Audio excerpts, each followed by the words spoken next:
Hello there and welcome to another one. Back with another one. My name is Tatenda and I'm not alone. I'm with the white man. The white man that is always coming back to your screens.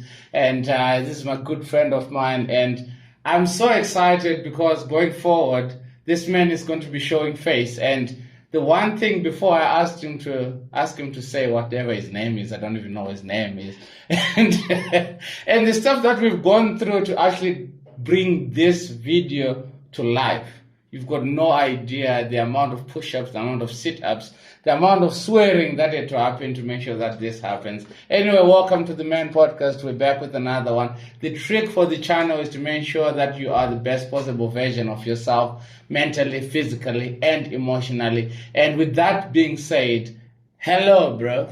Hello, Rudi Perry. Last time I was it was because I didn't introduce myself. So yeah, back for another one. Yeah. I think last time we touched on a lot of key aspects and ideas, and it just sort of flowed so well that I think we could have carried on talking that now for hours. And I think we said, okay, it's time. At some point you have to go home. Yeah, I did. And I mean, obviously we left chatting in the parking lot even after we recorded, and we said there's so many ideas of so many places that we can take this. And I think it's important for everyone to understand, that at the end of the day, these sets of videos and this podcast is, we're trying to empower, we're trying to, bring back the ideas that everyone is able to talk, and we want everyone to talk about everything. And it's not about being a man, it's not about being a woman, it's about being a person, and about being a person to another person. Yeah. And I think that's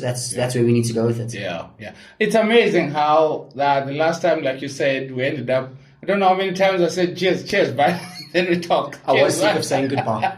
And then eventually we got in the car, we were like, it doesn't matter, I'm going to find my way out of this. Please, go. But it was amazing. The point that we're trying to raise is, we spoke about motivation and finding motivation. And it's those little things. I actually found myself in the week that, yes, you wake up and something is not going right or something is not adding up. But then instead of you letting that take you down, you're always going to find something. And I always looked at my son, and thank goodness he played in the 100s tournament, the Randburg 100s, and he was man of the match.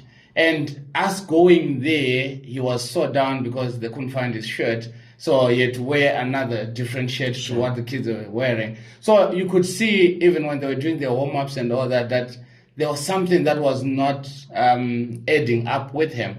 Then boom, he goes on to get 2 or 3 wickets, I think. Then he becomes man of the match. He gets a pink cap. So now all of a sudden he's different, but then this whole demeanor, his whole motivation is just changed. And it's like, Dad, man of the match is here, and I'm wearing my pink cap. And I said, so you said also with the culture that there is a song that you guys listen to, and we're not going to get into that. If anyone wants to understand that, they can go back and find What's the other video? Yeah. But to me, finding that motivation became one thing that I was holding on to. And I don't think, if you have to ask my wife right now, I don't think I've been grumpy this week. And that's a good thing. It is. And I think you touch on it. You touch on the idea that, the small motivators and, wearing the pink cap and becoming man of the match immediately change you. And I think that it's so relevant into understanding motivation or staying motivated. But it also comes down to understanding how quickly a person can become demotivated, because it took him, who your son is cricket mad. Yeah. It's in his veins. Yeah. But a shirt changed his whole demeanor. Imagine, just a shirt. And yet a cap brought it back. Right at the podcast Being Men, as I learn to be a man. Understanding the time, lessons and patience inquired to be a 10. A series of compass insights of the journey for a different turn. Being men, where rivers of the mind flow to give a damn. A movement with river flows, so I be a bailer I can. All stones are turned, all souls affirmed. Right at the podcast Being Men, all stones are turned, all souls affirmed. Welcome to Being Men. So it's something so small that literally goes, okay, you can go from, and that's relevant in all men. It's not just little guys that are running around. The smallest thing can break us down, and the smallest thing can bring us back. Yeah. And we have to understand that about each other. Not necessarily, I mean, I think our wives and our partners understand it better than we do. But I think we don't understand that. I mean, you can be in a group of men, and we don't know the smallest comments. I mean, we have banter and broken down. Yeah. We don't know what it's doing inside. Yeah. We put this big face on and we act like we've got rhino hide skin, but no.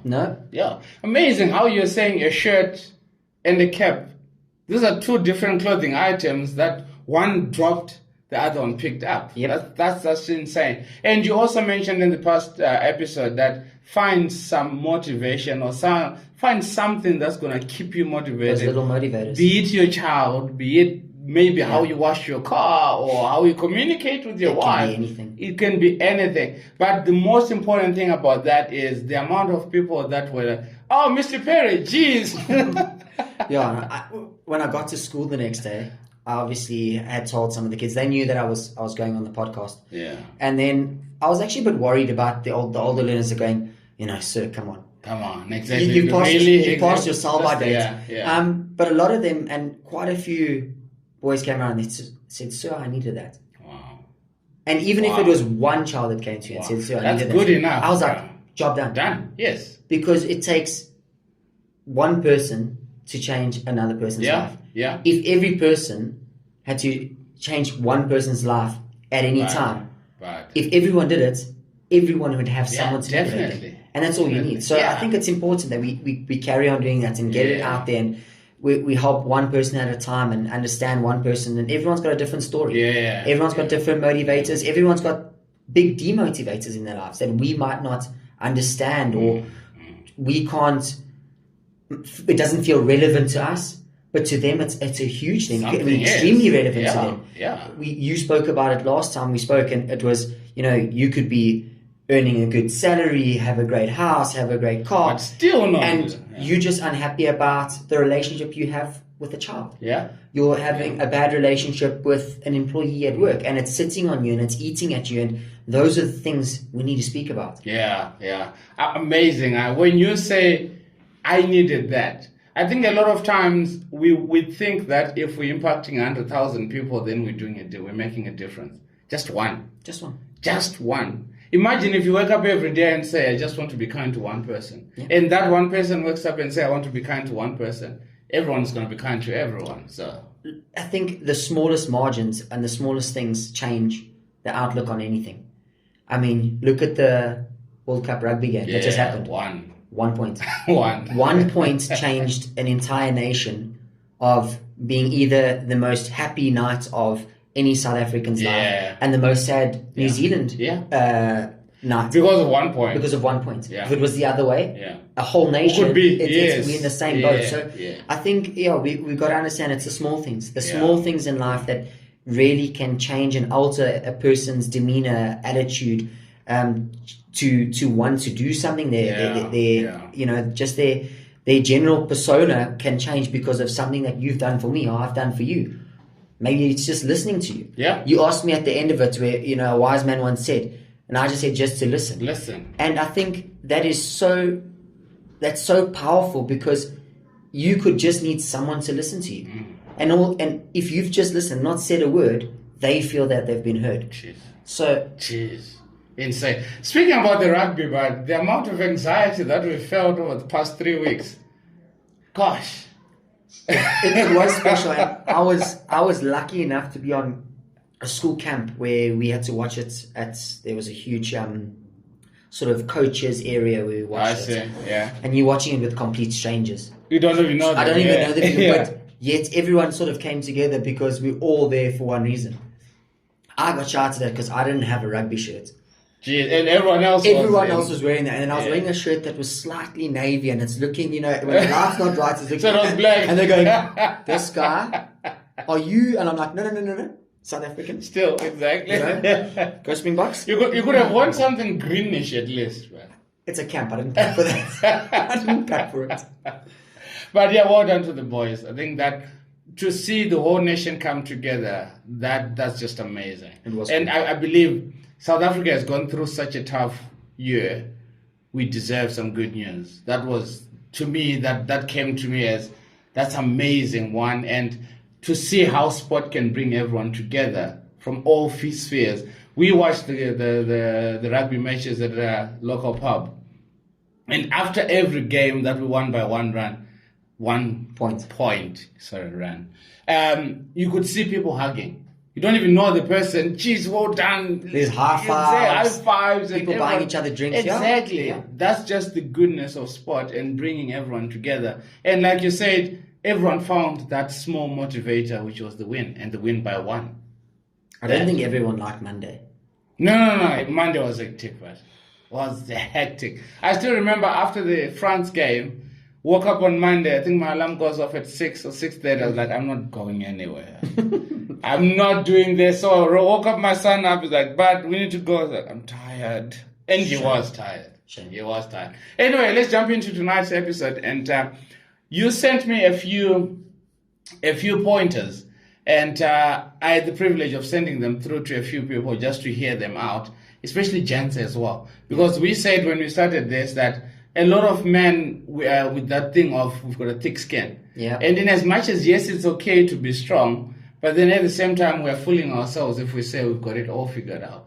Fatherhood, we don't have it figured out. Being a husband, we definitely don't have it figured out. Being a brother as well, I don't even know what I'm doing when I'm saying it and how I'm saying it. And a few gents came through. But the first point that we had, we said men's mental health, discussing the importance of mental health awareness, breaking down the stigma and providing resources and support to help men cope with stress, anxiety, and depression. And you know, when you say something or when you send someone, immediately they're like, yeah, you're right. Because we've got this facade as men that you have to be strong. Because you're the provider. You are supposed to be the man. You are the husband. You're supposed to be the strong guy. It's really, society is not doing justice to a man, don't you think? I think the biggest thing to remember in when we talk about men's mental health is, out of all the things and health awareness and what it comes down to is understanding, like, the stigmas are probably the hardest things to try and kill, because at the end of the day we go day by day, and like you said, it's small step at a time, and you do this one thing and you do the next thing. And there'll always be a stigma associated with anything. Yeah. You know, we will do one thing and you get called this. Yeah. You don't do one thing and you get called that. Yeah. And the entire process, everyone has a judgment. And I think what we need to kill, and the biggest thing, is being so harsh and so judgmental on the next man, on the next person. Yeah. That's the biggest thing for any person, is to understand that we need to break down these stigmas. We need to stop being so judgmental and so harsh. It's so hard now. I mean, you look at when we grew up. It was easy to be a kid. Yeah. It was easy. Go outside and play. Go outside and play. Yeah. Nowadays, you got to worry about the area you live in. You got to live about You could be in a good area. You could be in a state. You got to You got to worry about your neighbor. You got to worry about. You're in a gated community, yet you're worried that your child is outside. Are they safe? And then you'll have a person that you might chat to who lives in a different area, and they're like, "Oh, you're just being silly, you know. Stop being this." And you're going, "I'm worried." Yeah. I'm worried. Yeah. And then you get called something because you're worried. So I think the biggest thing is we just need to stop being so harsh on the person next to you, because the reason they worry could be because of a bad experience that they had. Exactly. We don't know. And they've got a right to be worried, because we're not the ones that went through that experience. Yeah, we don't know what the next person has gone through. Yeah. You know, you don't know my history, but you can be part of my future. So just because you don't know my history doesn't mean that, yes, like I said, you might be part of the future, but it doesn't mean that you can judge it or judge me now. Yeah. You know, the Bible says, "Judge, let he be judged." But you've got to understand that we, as a person, if I had to come to you and I didn't know you off the street, I can assume things. Whether I keep those assumptions to myself or talk to you about them, or do I judge you about them? And we've got to try and kill that. We've got to try and kill that idea of going, give every person the benefit of the doubt. Yeah. Let's be good umpires. Let's be good. Let's be good umpires. It's amazing how you say that, Riz, because this stigma carries on. Because my son right now, he doesn't want to wear a onesie. You know Yes. All of a sudden, he doesn't want to wear that because his friends are going to laugh at him. Or he doesn't want to wear his pajamas because no, they're gonna laugh at me. Or he doesn't want to wear triangle panties because no, the boys said we're supposed to wear boxers. And it's those little things that as gents, as we're growing up, we're already judging ourselves as kids. We're going to judge ourselves as teenagers. We're going to judge ourselves as adults. And we just need to be kind to one another. Just because you've never been in a hijacking situation, it doesn't mean that you have to take the other person that has been there like they're paranoid. Like, oh, your doors are always locked. Come on, man. Why are you such a wuss? Or why are you such a sissy? I think we also need to, yes, we're saying let's not judge each other. And, yes, we shouldn't judge. We shouldn't make assumptions. But at the same time, I think we also need to understand that if the person, and you're speaking to that person, or you want to be there for that person, or, you want to hear, you want to be around people, and you want people to talk to you, is you've also got to be open-minded to try and assist. Because if a person doesn't want to be helped, then it feels that there's no point. So you've got to really feel that I can assist you. Yeah. And that person's got to be wanted to be assisted. Yeah. So I think you have to want help. Yeah. Correct. Yeah. I mean, that's stupid saying that you can take a horse to water. Yeah, but you never force it to drink. Yeah. At the same time, we've got to create a environment and a society that we want to help each other. We got to want people to accept help, because I think that's a big problem. It's a big thing, and that's not just a men thing. Yeah, that's a people being, thing. Yes, that's us. That's the society we live in. We don't want help, and because we feel it's weak. Yeah. Could we say that we don't trust one another as men? 100%. We don't. We don't. I mean, I'll go to work and I'll rather do something myself because I don't trust the person next to me to get it done correctly. Jeez. That's the reality. But it's a reality, yeah. And then because you don't want to feel bad, you'll be like, no. Don't worry. I don't want to. I'm good at it. But at the end of the day, you trust yourself. I think it's trusting others. And that, again, that's a weakness. Yeah. Not being able to trust another person to carry out a task. That's weak. Yeah. And if we come back to leadership is empowering the next person to be a leader as well. But then if you're going to be a leader and you're doing everything yourself, then that makes you a bad leader. Yeah. Because you're leading no one. Yeah, exactly. You're just leading yourself. Yourself, exactly. Yeah. It's really tough as men that we don't trust one another. Agreed. That's why it's difficult for us to even have a men's conference. Because the moment Rudi and I say they are holding a men's conference, every other man is going to look at Rudi and I and says, oh wow, these youngsters, they think they know better. Yeah. Literally. Yeah. Straight off the bat, like, oh, you think you know better. Why would I buy a ticket for 500 Rand or 100 Rand, whatever the case may be, to come and watch you two facilitate something? Yeah, and again, it's I think that comes down to being open-minded. I think that's, if you're going to be narrow-minded about your idea of someone else speaking out about something, then I think the first place you need to look is in the mirror. You. I think that's the place you need to look, because at the end of the day, we said you got to want help. Yeah. But you've also got to want to help others. Yeah. So if someone comes to me and said, listen, you're not having a good day, I'm going to be like, I'm fine. No, exactly. Maybe they've seen something that I haven't. Yeah. Why do you say so? Because, I mean, if they've seen that means that they've looked at you before. There's a change. There's a change in demeanor. So maybe there's something. So that means they care as well. Correct. And we've got to trust them. Maybe say, no, I'm just stressed about this or that, and let them understand. Speaking of that, how then do you approach someone and say, Rudi, I think you're not okay?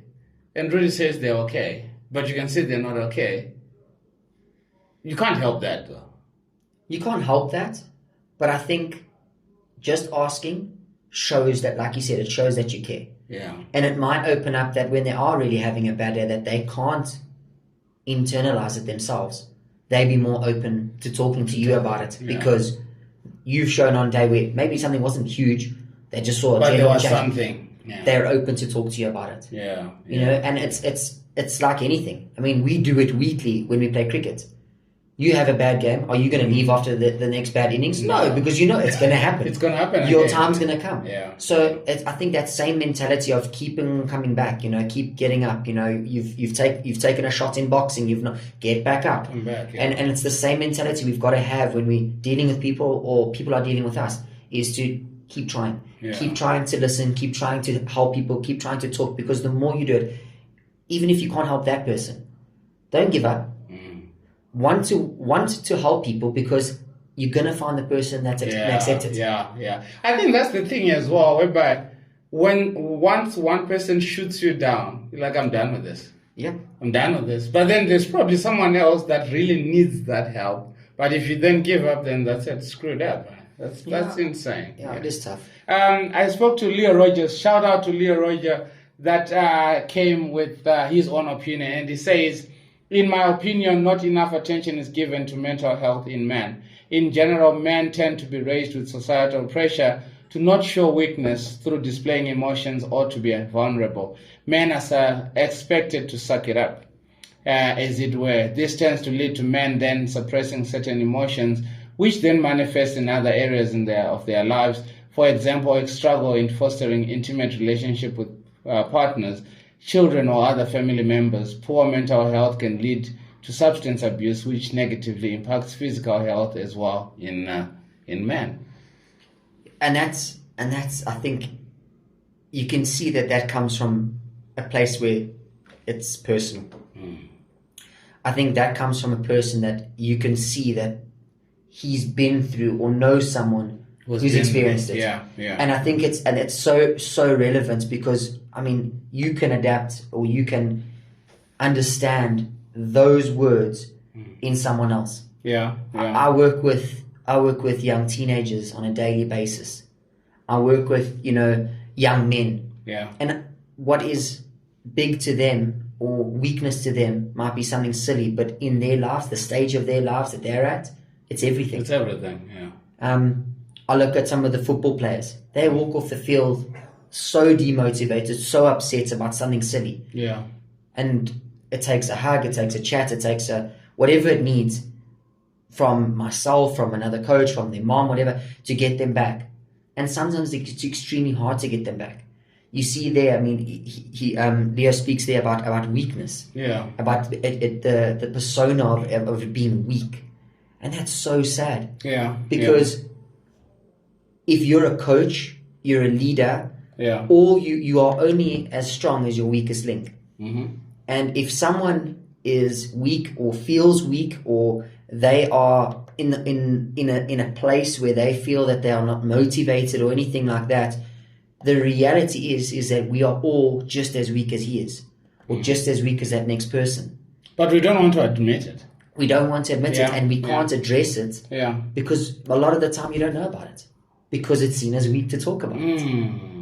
So it's a really tough place. Why then do us gents or the society judge the person that ends up with substance abuse, alcohol, drugs, you name it, women, prostitution, porn and stuff? Why is it we then judge that person as they're actually weak because they went to drugs? Just because I managed to sustain myself and stay away from substances, in as much as I think everyone is going through something. Everyone's going through a storm. So if I managed not to touch drugs, why then must I judge the one that could not manage to stay away from drugs? Judging is easy. Judging is easy. I can look at you and I can look at your problems, and it's easy to judge. And I think a lot of the time when we judge people, we're suppressing things in our lives. Yeah. We're suppressing the things that we know, okay, it's easy to judge him and make his problems so bigger so mine looks smaller. You see now. It's so easy. You see, exactly. It's so easy to judge another person. Look what he's doing. Look what he's got. Look at his relationship. Look at look at his child, and my child's doing that. It's easy. But we're suppressing all the things, and it's taking our minds away from our problems because we're judging theirs. So it's sort of like we can run away from our own problems because it gives us the opportunity to feel like we're good enough. But we're still hiding our stuff. We're trying to make ourselves feel better by judging. That's nonsense. And that's terrible. Because that's a drug on its own. That's an addiction. Yeah. I think judging is an addiction because it's so easy to do it. And if you judge this person and you've made yourself feel better, what are you going to do again? You're going to do it again. You do it again. And that's what drugs do. 100%. Because it gives you that high, and once you drop, I need to again. So on this podcast, we've identified a new drug. A new drug, exactly. It's called judgment. Judgment, exactly. It's amazing. Someone once said, especially as Christians, that Christians, they cipher around the sins that they feel uncomfortable doing. Then they go for the one that they're comfortable doing. Then they judge people based on the one that they are not comfortable doing themselves. So if someone is going to go and drink alcohol and beat someone, like, geez, what kind of a Christian are they? I would never beat someone, yet they are lying. Yeah, and I think that's why the series of videos that we're going to try and put out over the next few weeks and few months is to get the people in that are willing to talk, that want to talk, that want to get the story out and say, I'm not okay with this. I want people that are going through the same situation to understand, one, you're not alone. Two, I want to help others. And three, I want to help myself. I think that is so important and can be so powerful because it takes the right person to watch that video, the right person to see that snippet of a video, to go, I need to watch that. I need to see that. I need to have someone to talk to, because at the end of the day, we are average Joes. We are average Joes trying to make a small impact on a person's life because we know that small impact could push them in the right direction to kill an addiction, stay in a relationship, stop cheating, step away from negativity in their lives, look for motivators in their lives. And it's those small steps, those little things that we find, and we'll call them motivators, we'll call them little motivators to becoming a healthy man. Because that's what we're trying to create. There are men out there that actually fail to say I love you to their spouse. The actual word I love you. Because he thinks, no, if I tell you that I love you, then that means I'm weak, man. I told you the last time that I loved you, so nothing has changed.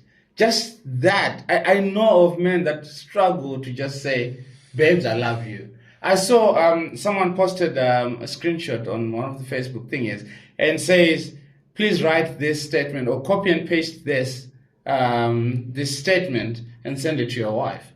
And it said, babe, I love you so much, and thank you for everything that you do. Really appreciate you. Then copy and paste, then send a screenshot of the response. The wives were like, are you dying?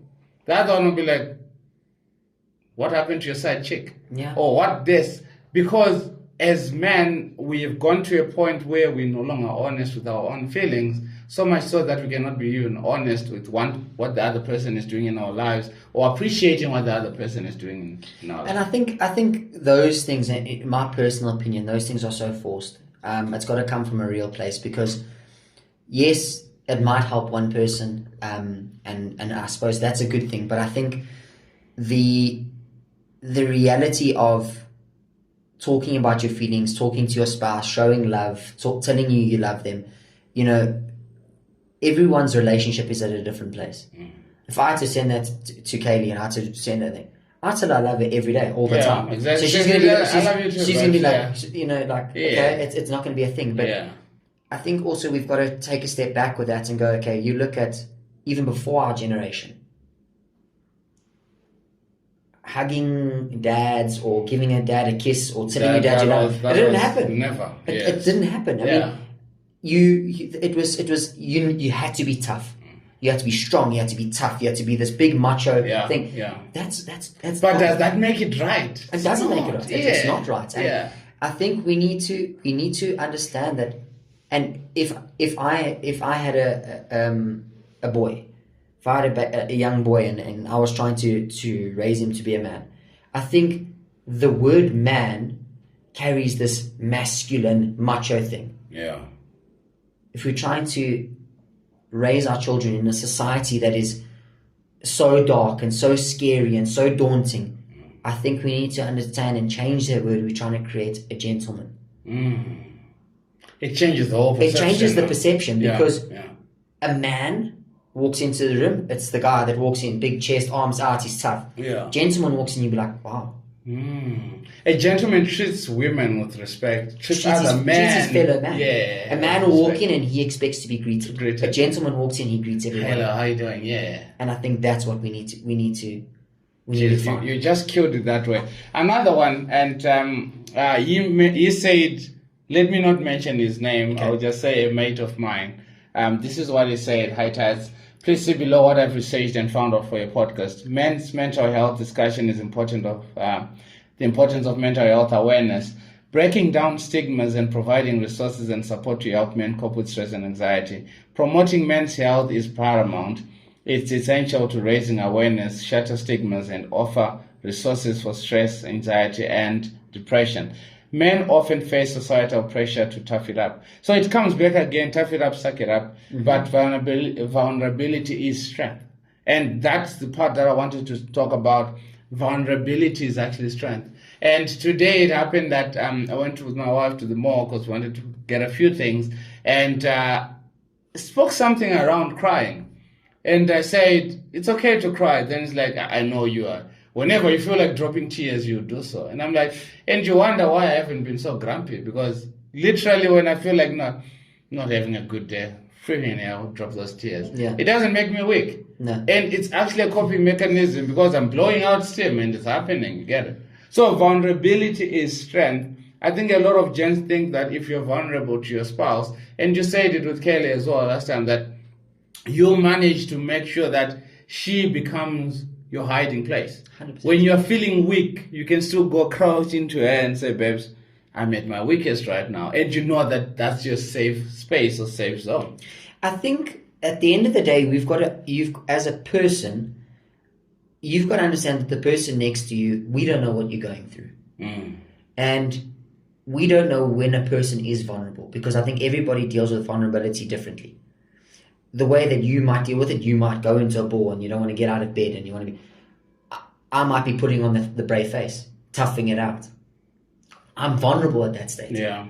One more word could lead to a mental breakdown. It could lead to a crash. It could lead to a burnout at work. So I think understanding every person's where they're vulnerable, how they're vulnerable, and it differs from person to person. But if you're vulnerable and people know you, I think showing that vulnerability, like he said, is not a weakness. Okay?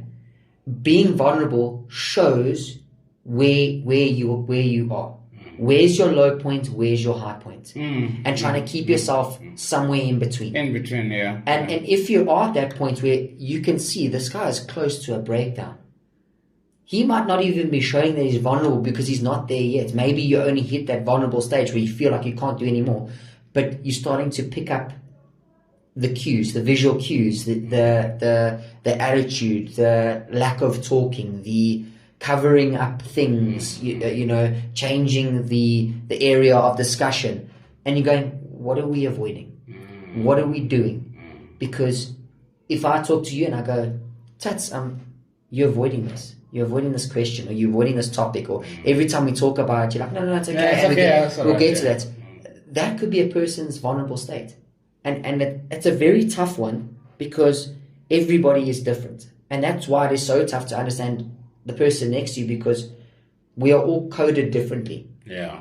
We're all people, but we're all coded differently. We're wired slightly differently. My motivators are not your motivators. Yeah. My things that can break me aren't necessarily things that break you. Yeah. But being vulnerable means that irrelevant of all of those things, I'm at a low. And somehow we've got to find a pick-me-up, we've got to find the motivator to get that person back to a state where vulnerability is not there. Rudy, you are... Bruh. The second topic that we had here was gender equality, promoting equality in the workplace, at home, in the society, and encouraging men to be allies in the fight for gender equality and women's rights. Why is it so difficult in this day and age, in this generation that we are in, that there are certain men that are still saying certain jobs are for men? Is it we are not being taught enough? Is there not enough information online or wherever that speaks around equality? And what are we doing to have that equality? I think that comes down to a fear. I think that comes down to a man that possibly an upbringing or whatever he has been taught or told about a man, that we do this and we do that, and goes, it's a fear that if a woman can do it, what am I as a man? So that comes back to insecurities then. It's a huge insecurity. You're going, okay, this is a man's job. Why? Because if the woman does it, are you going to feel inadequate? So it's no longer a man's job. So it's no longer a man's job. So I think it comes down to, I think a lot of that comes down to feeling macho and feeling like you're a provider and you can only do that and only a man can do that. And that, like you said, it's an insecurity. But again, that's another thing that we can try and touch on, because at the end of the day, there is other areas in this day and age. There are so many things that people struggle with that was a man's job or was a woman's job. Women are doing it better. They're doing it better, but they now need the man to step up in other areas of their lives, in other jobs, in other things, because we need each other. We can't. The world can't be the world without both of us. There's no children without both of us. And that child that we dream of having, or even if you can't do it alone. You can't do it alone.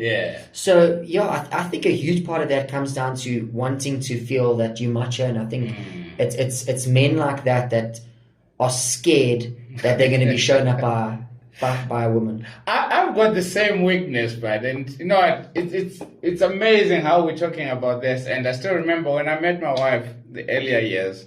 She was working, she had a very stable job, stable income, and I was nowhere, bro. And got to a point whereby when she would get paid on the 20th, and when she's walking into a store, she would give me a card so that I'm the one that is swiping. And to her, she could see that it was killing me because, one, I'm not providing. I'm not meant to be providing. So all of a sudden, if my wife is providing, what does that make me? And a lot of gents are going through that way. The woman is earning more than the gent. Now all of a sudden you feel, one, insecure, less of a man, weak. Now you can't make decisions, but I don't think there is a woman out there that is providing for a man only for her to step on you or make you feel any worse than you are. We put ourselves through that. Because when my wife was doing that, even if she was the one that was swiping in the store, what if I'm the one that gave her the card? But because there's this perception that as a man, you're the one that's supposed to take out the wallet and pay. You understand? So there's so much pride and insecurity, and I had to learn the hard way. But I think that stigma, that's another stigma that we've identified, is that that is something that is very quickly becoming something of the past. And it doesn't matter what religion you are, if you have a partner, okay, and you believe that is your partner, that's the person you're destined to be with, you become one. So whether she takes out her card, you take out your card, it's both of your money. What you might bring to the what you might bring to the table financially might not be what I bring to the table mentally or emotionally. If it could also, we don't understand. It could have been a lucky break. Whether the man got a lucky break and got himself into a great job where he can financially provide, but because of the pressures of that job, he can't be a hands-on father. That's where you come in. The mother steps in. It could be vice versa. She could become into a great position where the mother provides financially, but then the father's got to step up. And certain duties that it's a mother's job or a father's job, it's a parent's job. It's a relationship's job to have that. It's not mom, it's not dad, it's the person. If my sister needed help, I help her. Not because I'm a man. No. It's my sister. Exactly. If she helped me, she's not helping me to try and empower herself. No. She's doing it because there's a relationship. That's my sibling. Because it's so quick for us, if a friend had to come to you, male or female, and asked you for help, and you were able to help, you're going to help. That's what you do as a person.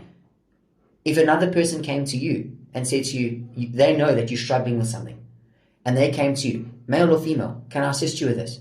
You can accept the help because you're willing to accept it. It's not about the person's gender that is assisting you. It's about the person. The person, yes. We need to stop looking at male, that. female. It's a person. Because it's like that with a lot of things. You look at jobs where this is a job for a white person, this is a job for a black person, and you go, well, no, it's a job for a person that's competent. Exactly. Yeah. It's a job for a person because we need someone in that position to do a certain role. Exactly a role. Yeah.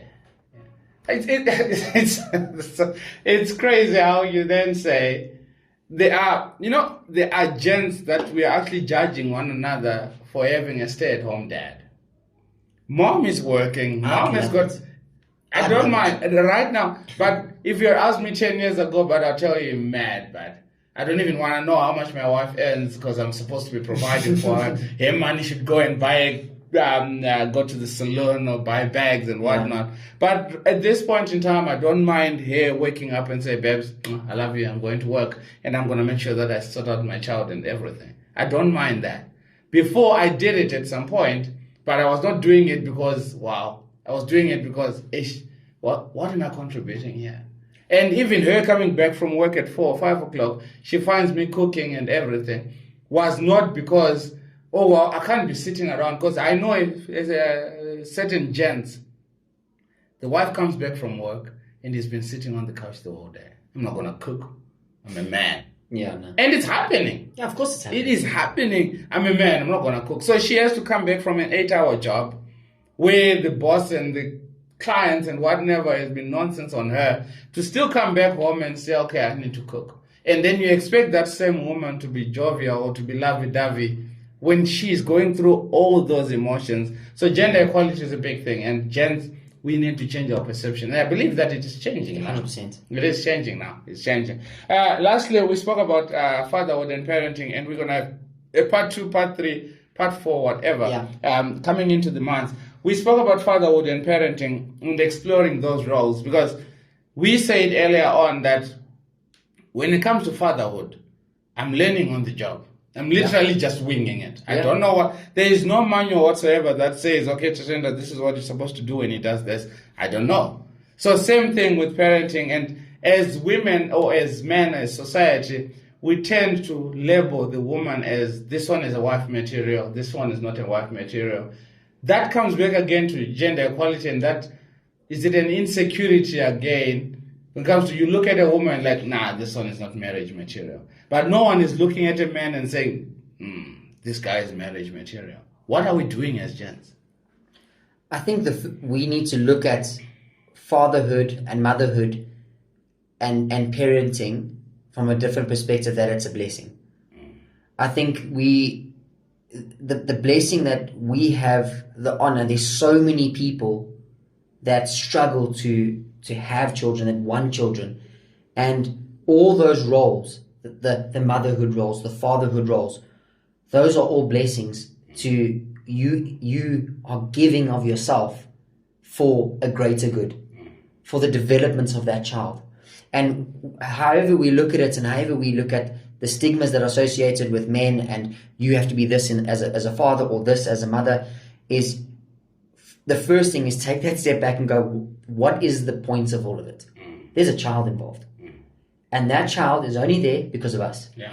And we can either look at it going, okay, we've made a child, now how we do it? Or you go, I have got an absolute blessing. There are people that are paying huge amounts of money and to not just getting try pregnant. and just trying to have a child. They're trying to adopt. They're trying to. We are so blessed to be able to have a child. Yeah. And as soon as that light switches on in the brain to go, okay, that's a blessing. Every role that is in there, whether it's a motherhood role or the fatherhood role, it's a parent's role. And as long as it's done, that child will be a success. Yeah. Regardless of who is doing because it. Yeah. An incident could happen and the father passes away. Then the mother has to step up. If the father, and it's the same thing. Yeah. Either way, there are things that need to happen in that child's life, and whoever it comes from, it's got to happen. Yeah. Yeah. It's not motherhood, it's not fatherhood, it's parenthood. It's parenthood, and there are things that we need to do to help our children understand that. And if we can even break down what a father has to do in a relationship or what a mother has to do in a relationship, it's what needs to happen to benefit that child's life. It's about the child. It's about the child. It is, yes. Yep. It's about the child. Rudy, you've been amazing. If you're still here, please consider liking, sharing, and subscribing. The banner down below is for you to sponsor us. Rudy needs a new cap and new golfing stuff, yeah? And I need a new cap and kit and lights and all that, and you've got no idea how much these things cost. And but the mere fact that we're doing what we're doing because we love what we do and impacting the next person. And like we said earlier on, if we can just make it a point that each and every person becomes kind to the other person, the world is going to be a different place. You don't need to impact 10,000 people. You just need to impact one. And through that, as you're sharing, you're impacting your next person. As you're liking this video, YouTube is also bringing and recommending the same videos to the other people that are going through a tough time, or not even going through a tough time, or maybe they have got the solutions to this. Because I am winging it, Rudy is winging it, you are winging it. Maybe there's someone else that knows these things and they've got the formula. So please, please, please, we need you. We need those numbers. We'll see you guys bright and early next week. It's not bright and early. We'll see you at 9 p.m. next week. We'll see you on Thursday at 3 p.m. for the Game On podcast. And from me to you, I love you. Stay safe. Rudy, from you, what? I think last week you asked me, and I was actually waiting for a question. Oh, So I'm going to start it. Because you're not a guest today, bro. So, wise man once said. I'm going to do it. Yeah. Okay. A wise man once said, last week I listened. This week I need to speak up. Wow. Got you there. Speak up. Right at the podcast Being Men, as I learn to be a man. Understanding the time, lessons and patience required to be a 10. A series of compass insights of the journey for a different turn. Being men, where rivers of the mind flow to give a damn. A movement with river flows, so I be a bailer I can. All stones are turned, all souls affirmed. Right at the podcast Being Men. All stones are turned, all souls affirmed. Welcome to Being Men.